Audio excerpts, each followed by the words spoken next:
I'm Mike Browne, and I'm a hometown hero. She was code blue. Then she went back into no pulse, no breath.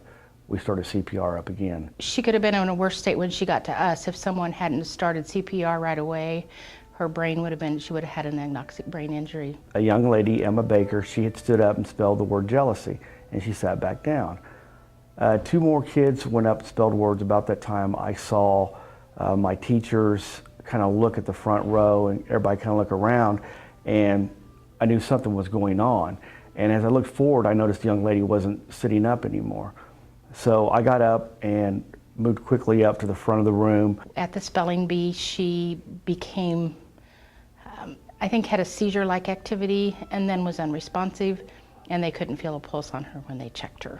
I sat her back up in her chair, and she was unconscious. So then at that time, I decided I better lay her down on the ground and check her out.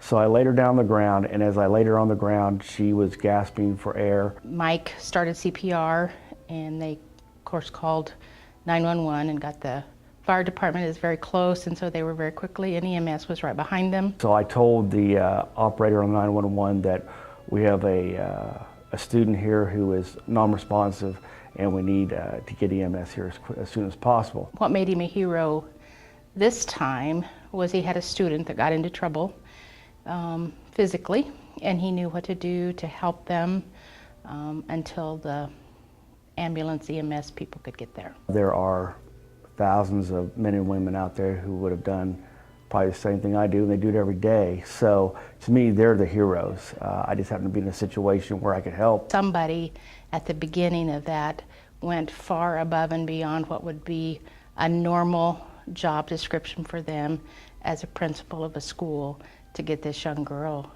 the best care that they could at that time.